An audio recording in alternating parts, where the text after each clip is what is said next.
Vor mir liegen menschenleere Steilküsten, uralte Häfen, verlassene Dörfer und die ersten echten Herausforderungen dieser Wanderung. Die Küste wird rauer, die Pfade schmaler und meine Füße protestieren langsam. Zwischen Stechginster, Stacheldraht und einsamen Klippen warten die spektakulären Wallico Steps und die düstere Geschichte von Badby. Dann wäre da noch eine Waldcampingnacht mit einer halb verwesten Kuh als unerwartete Nachbarin. Los geht's!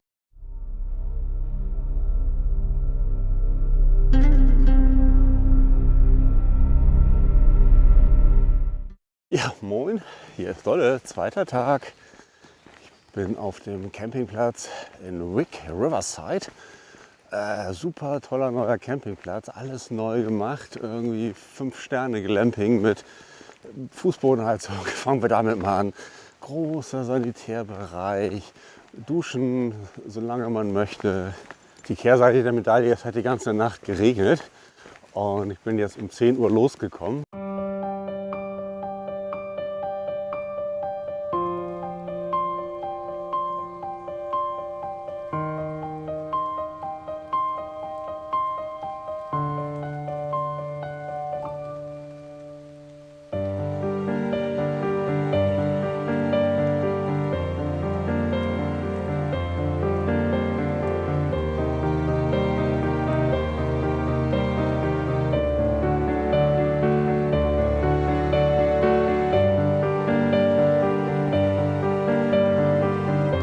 Bin gespannt, was das hier für ein Brunnen ist.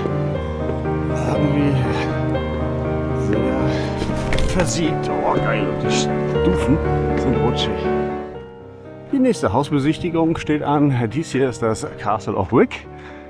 Architektonisch ist es besonders. Es zeichnet sich durch seine 3 Grundmauern aus und das lichtdurchflutete Gebäude. Zu dem Grundstück gehört eine gepflegte Gartenanlage im parkartigen Stil. Dieses Gebäude verzichtet auf Fenster und ist deswegen ein Niedrigenergiehaus.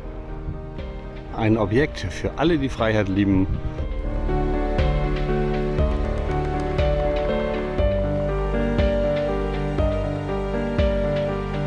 Ich genieße hier diese Stille und einfach auch mal zurückzuschauen auf das, wo man hergekommen ist.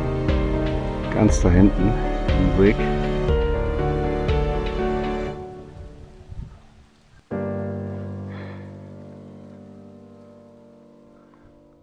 Die warten alle ganz gespannt darauf, hier einzuziehen.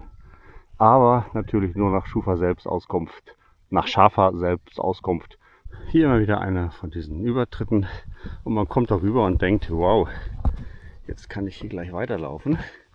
Nö, würde ich nicht machen, weil dann versinkst du einfach mal einen halben Meter im Moor.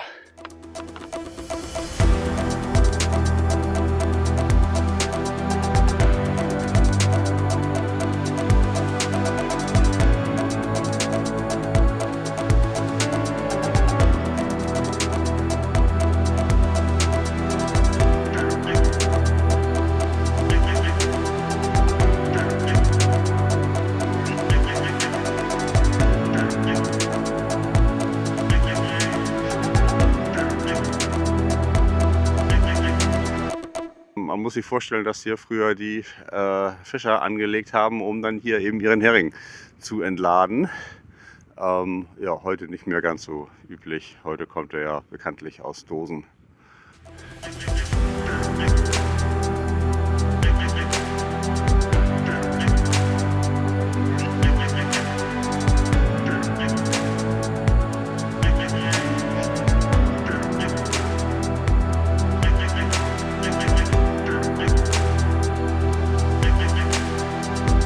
Tatsächlich, sehr genial. Da geht's gleich rüber und dann wieder hoch.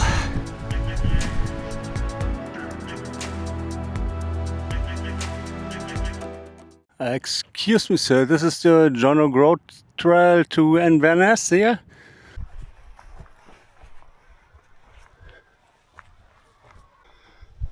Na, are you the king? Yes. Trail Guide sagt zwar, ich soll da unten lang gehen, aber ich folge einfach mal diesen Figuren hier. Da oben ist noch eine. Hier oben thront noch ein König. Scheinen hier sehr inflationär zu sein.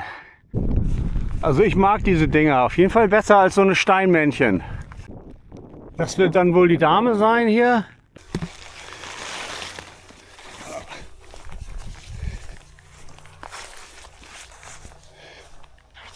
Oh. Pixelbusch. Man ist hier nicht wirklich weit draußen. Hinter mir in 500 Meter Entfernung ist eine Bundesstraße. Und die bleibt eigentlich auch immer den kompletten Trail lang bis nach Inverness. So, Wasserfälle sind ja immer wieder ein Spektakel. Dies ist nochmal ein ganz besonderer Geo. Nennt sich Relgo Steps. Und da kann man sogar nach unten laufen. Ja, hier hätte so ein Brett ganz gut getan.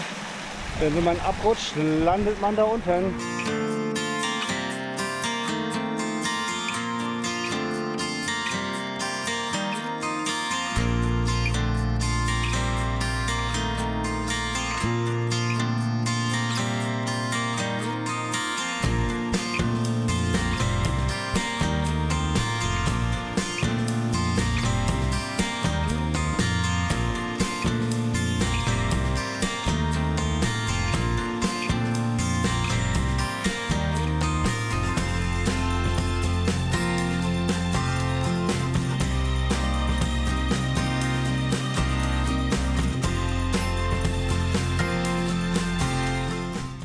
Jetzt hat sich hier irgendwie die komplette Routenführung verändert. Hier steht jetzt ein neuer Zaun. Hier vermutlich irgendwie rechts oder links davon müsste ich gehen. Man sollte solche Zäune auch nicht beschädigen. Die gehören schließlich jemandem. Die haben auch vielleicht auch noch einen Sinn. Ich bin wieder auf dem Trail. Wirklich erstaunlich, wie schnell man hier über eine Straße vorwärts kommt. Kein Wunder, dass die sich durchgesetzt haben. Und deswegen werde ich auch dieses Tor wieder schließen. Reicht nicht, dass hier auf der einen Seite Stacheldraht ist. Auf der anderen Seite ist hier auch noch dieser knackige Pixelbusch. Da ist alles voll von dem Zeug. Oh, damned. Aber wir sind jetzt hier wieder in Ginsterland. Engländer sagen dazu Gorse. Ja, hin und wieder ist die Beschilderung einfach Mist. Weißt du, man denkt, man muss jetzt hier rüber gehen. Aber von der anderen Seite her ist gar kein Weg. Also hätte drüben bleiben müssen, auf der anderen Seite vom Zaun. Warum nimmt er das nicht einfach weg? Stellt es woanders hin. Und zuerst bin ich hier rechts vom Zaun gegangen. Dann hätte ich jetzt hier runter gemusst und da hoch. Jetzt haben sie aber hier das Zeichen angebracht. Das sieht man ja von der anderen Seite gar nicht. Dass man hier runter gehen soll und da wieder hoch und dann da hinten wieder rüber. Hätte auch geklappt. Es ist schon klasse, was die Betreuer dieses Trails hier leisten, indem sie Brücken bauen, wo man sonst definitiv nicht so einfach rüberkommen würde. Dafür herzlichen Dank. Nicht immer sind die Überstiege ganz einfach. Es ist zwar möglich, aber eben nicht einfach. Und dann kommt man einfach mal wieder aufs Meer. Wir haben Zeit und haben mehr. Hier sagt mir, der Trail ist ein Viewpoint, also nutze ich das noch mal kurz aus. Es dauert deutlich länger als geplant. Die Wege sind keine Wege, sondern einfach irgendeine Huppelpiste. Und das Übersteigen der Zäune ist natürlich auch immer ein bisschen zeitnehmend. Aber ich habe Zeit. Es ist 18:30 Uhr oder sowas. In 4 Stunden geht erst die Sonne unter. Also sollte machbar sein. Bleibt dran. Ich hoffe, dass ich dann da, wo ich geplant habe, auch mein Zelt aufschlagen kann. Clyth Harbour, unten am Meer. Es liegen hier auch immer wieder Tierkadaver auf dem Weg. Ich habe schon ein ganzes Reh gesehen. Das hier, ja, vielleicht auch ein Schaf, vielleicht auch ein Reh. Kaninchen, Vögel. Was hier auch noch mal hinzukommt, sind diese vielen Karnickellöcher. Hier sind sie zwar nur an der Steigung zu sehen, aber die sind ja auch überall auf dem Weg und muss man natürlich auch gucken, wo man hintritt. Und wenn man mit Wanderstöckern unterwegs ist, versinkt auch gerne mal so ein Wanderstock im Karnickelloch. Und es sind echt viele. Es ist die Wildschweine Schottlands, würde ich mal sagen hier. Und am Ende darf man natürlich auch nicht nervös werden. Muss natürlich jeden Schritt immer noch genau bedenken. Hier ändert sich die Landschaft mal ein bisschen. Jetzt kann ich mal direkt über diese Steine laufen. Und ich habe festgestellt, die sind saurutschig, selbst da, wo sie trocken aussehen. Na gut, das letzte Stückchen. Da hinten sieht man vielleicht schon den Leuchtturm, wo ich hin muss und dann noch ein Stückchen weiter.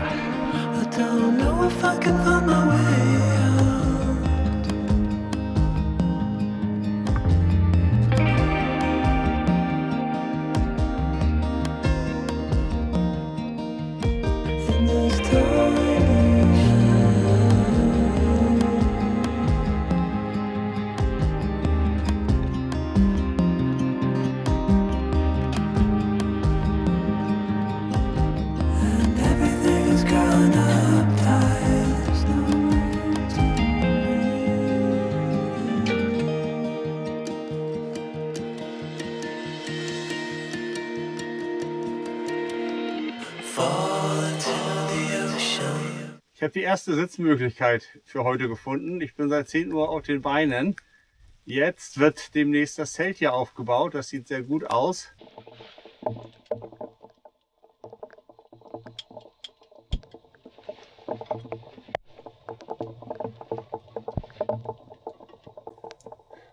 Ja, heute gibt es nicht schon wieder Curryhuhn.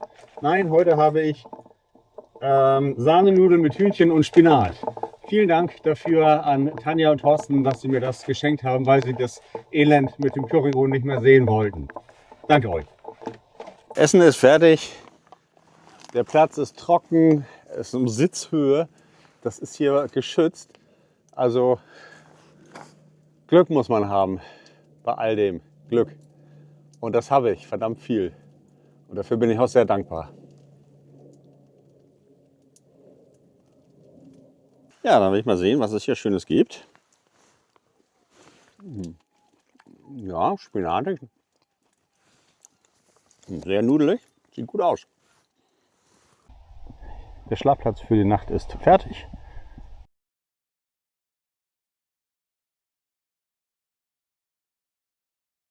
Ich denke, was riecht denn das hier so streng? Außerdem ist hier auch noch Kuhscheiße. Und dann gucke ich weiter. Nicht jetzt weggucken für harte Gemüter. Hier liegt die Kuh und da oben steht mein Zelt. Das ist nun die letzte Wohnungsbesichtigung für heute. Das ist das Hotel Dolle. Dieses wunderbare 2 Quadratmeter Apartment verfügt über 2 getrennte Räume. Hier mit einem Naturbelag, hier drin mit einem Kunstbelag. Wir haben hier Schrägen auf allen Seiten. Wir haben in der Mitte diese sehr dekorative Stange, die das Ganze hier am Leben hält. Ja, ich fühle mich hier immer irgendwie sehr wohl, obwohl es echt klein ist. Ich habe nur irgendwie das Problem, dass ich ständig dabei bin, irgendwelche Sachen zu suchen, wo ich denke, sie müssten da liegen, aber da liegen sie nicht mehr. Liegen dann irgendwo drunter oder kann wieder zurück im Rucksack. Es soll heute Nacht unter 0 Grad werden. Bin ich natürlich darauf vorbereitet. Die Komforttemperatur von diesem Kilt hier, die liegt bei 5 Grad, die Extremtemperatur bei 0 Grad. Da werde ich heute Nacht mir noch ein paar Sachen überziehen müssen und ja. Okay, dann schöne gute Nacht.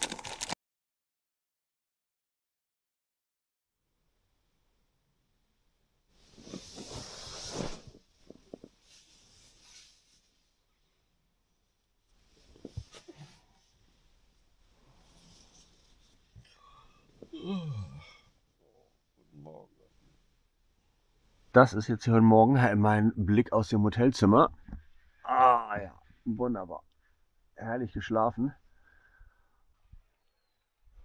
Jetzt, wo ich fast fertig bin mit dem Abbau, kommt jetzt sogar noch die Sonne rum. Deswegen lasse ich das Zelt noch ein bisschen trocknen und frühstücke hier erstmal.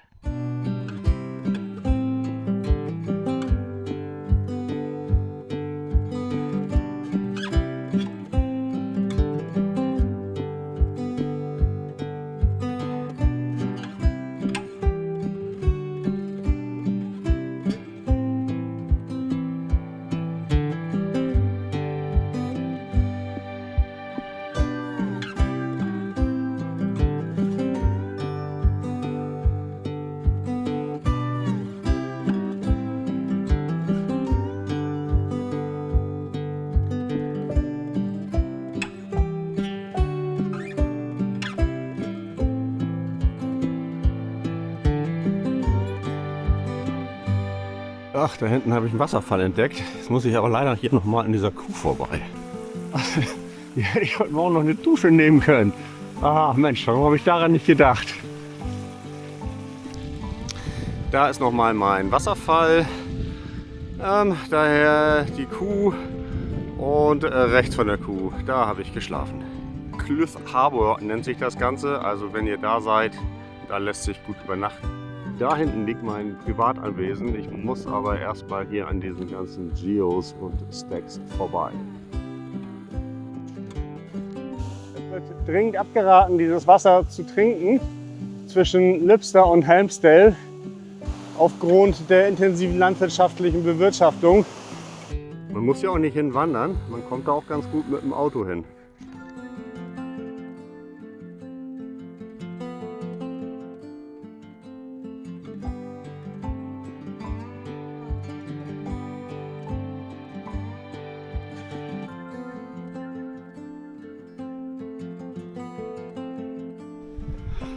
Ich glaube, das sind ja die ersten richtigen Stufen für heute oder für die letzten Tage. Ach, ganz unschön. Ich hätte gar nicht hier oben hoch gemusst. Der Trail geht da unten weiter. Hier nun das beschauliche Dörfchen Lipster. Das Schöne ist, jeder noch so kleine Ort hat einen Supermarkt oder einen Lebensmittelhändler und die haben auch fast immer geöffnet, auch am Sonntag. Und was ist das hier für eine faszinierend breite Straße?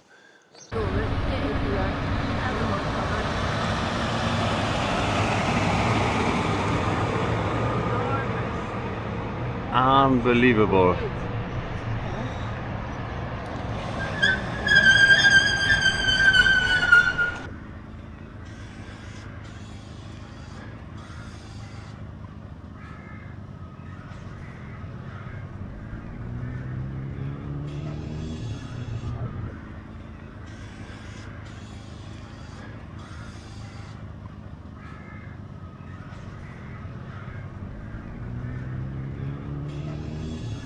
Zum Glück muss ich da nicht rüber, sondern hier auf der Straße weiterlaufen.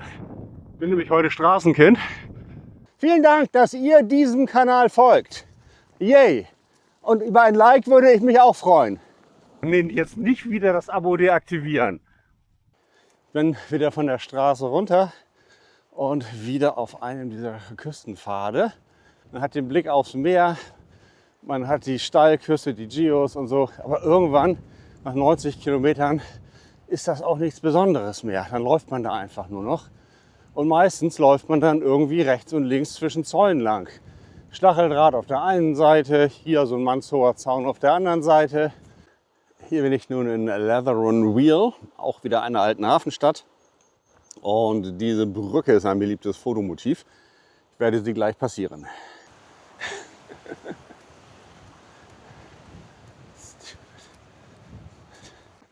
Mittlerweile bin ich richtig geübt hier im Street Hiking.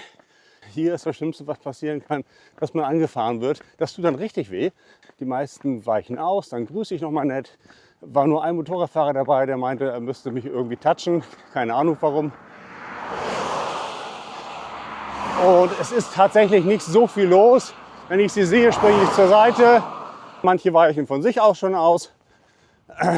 Manche auch komischerweise nicht. Der hier zum Beispiel hält es nicht für nötig, obwohl keiner von vorne kommt. Man weiß es nicht. Na gut, da kam einer von vorne. Sorry, nehme ich wieder zurück. Aber es funktioniert ganz gut. On the road again, dum dum dum dum. Oh baby, on the road again. Da kommt ein ganz heißer Flitzer. Ah. Krass, ne? Das sieht man auch nur hier. So. Nur damit man mal so ein Gefühl dafür kriegt, wie das hier mit den LKWs ist. Es geht, oder? Da ist immer noch genug Platz. Und der LKW hat meistens so eine Kolonne von Autos hinter sich. Die muss man dann abwarten, weil die natürlich nicht sehen, dass da noch einer kommt.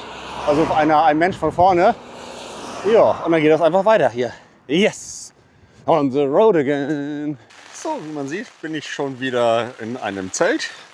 Heute habe ich alles richtig gemacht. Und zwar habe ich den ersten Campingplatz in Dundas angesteuert. Ich habe den Tipp zufälligerweise unterwegs bekommen, dass es hier einen Campingplatz gibt. Den hatte ich gar nicht auf der Liste.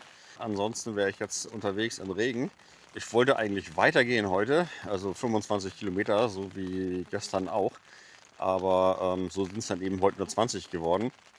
Im Sommer muss ich eben morgen in Helmsdale ankommen, um da ein wunderbares Hotelzimmer zu erreichen.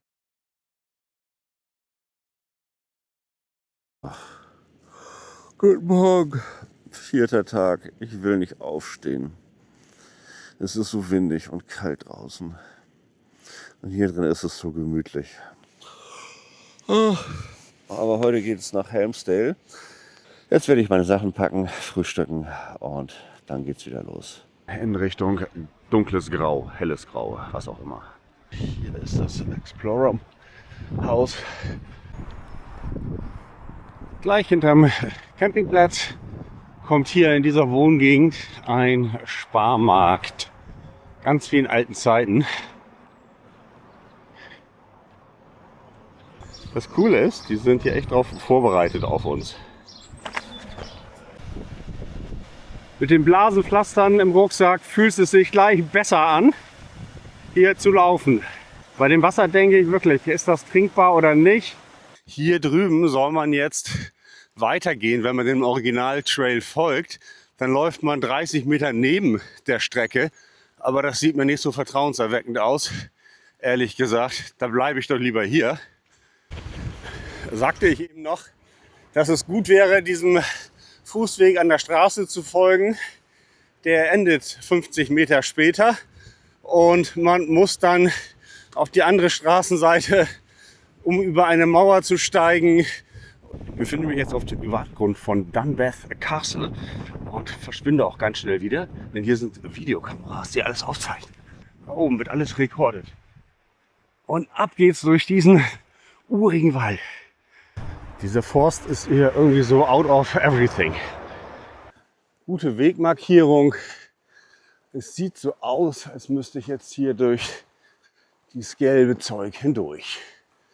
Was wahrscheinlich keiner seit Jahrhunderten weggeschnitten hat. Und ich der erste Mensch bin, der hier jemals durchgelaufen ist. Das piekst an die Beine hier. Hier rüber und dann komme ich auch wieder an die Küste. Bis hierher alles gut, der Wind wird aber immer stärker. Man sieht es auch auf dem Meer, die Wellen peitschen und die Böen hauen hier richtig rum.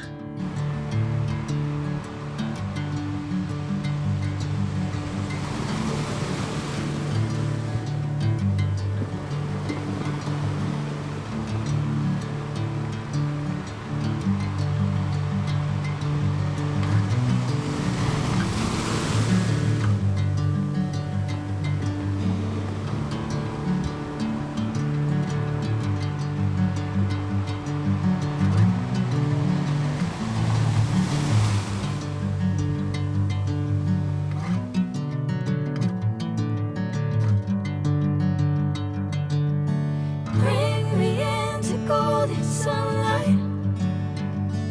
If I'm going with you, I know we'll get to the other side. Sinking in, I know this feels.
Sieht jetzt vielleicht ein bisschen ungemütlich aus, aber der Wind kommt von der Seite hinten und es ist trocken.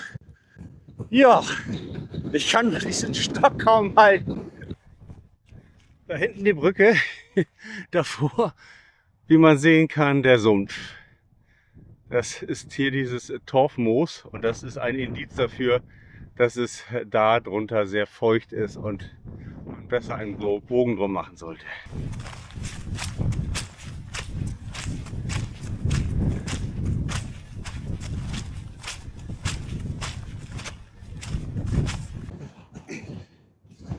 Dies hier sind die Überreste von Bad Bee, einem kleinen Ort, der im Rahmen der Highland Clearance entstanden ist. Das heißt, hier wurden die Landbewohner vertrieben, weil die Großgrundbesitzer die Flächen, auf denen die Menschen lebten, für ihre Viehzucht benötigten.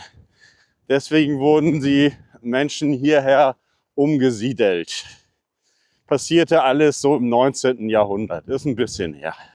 Man sagt, dass die Einwohner hier ihre Kinder festgebunden haben, damit die da unten nicht runterfallen. Von 1841 an lebten hier 60 Personen bis 1901, wo hier noch 16 Personen lebten.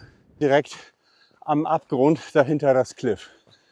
Man kann sich schon vorstellen, dass das irgendwie nicht der schönste Seeblick ist, den man sich wünscht. Es ist jetzt 15 Uhr. Ich habe jetzt noch knapp 6 Kilometer zu gehen. Das bedeutet hier aber wahrscheinlich auch 3 Stunden, weil ich wirklich nicht so schnell vorankomme, wie ich das gewohnt bin. Selbst ein Dreierschnitt ist hier teilweise unrealistisch.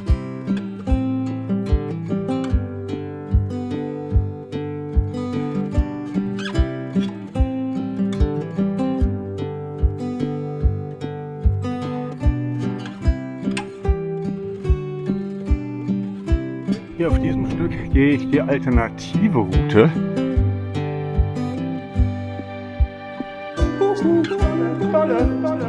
Explorer, Explorer, Explorer, Explorer, Explorer.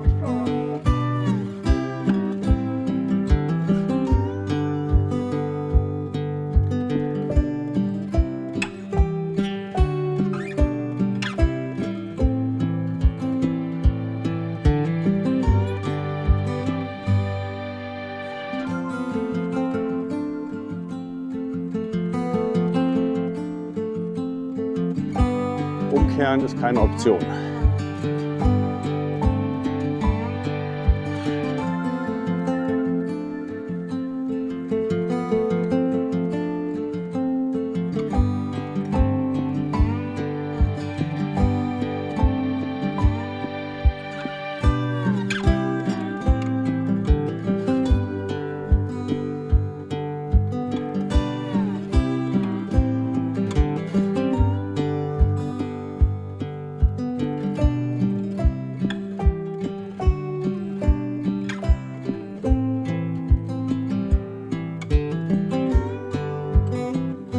Helmsdale angekommen, in meinem Hotel, The Belgrave Arms. Ja, hat natürlich diesen gewissen Charme, den ich auch gerne mag. Und vor allem hat es hier ein Bett, es hat Abstellmöglichkeiten, es hat hier dieses luxuriöse Waschbecken und am Ende des Tages freut man sich doch, dass man es wieder mal geschafft hat für heute. Ja, morgen gibt es hier sogar noch Frühstück frei Haus. Und ich habe auch schon in Erfahrung gebracht, wo es die besten Fish and Chips hier gibt. Zeit, um alle elektrischen Geräte nachzuladen, um die Powerbanks zu füllen.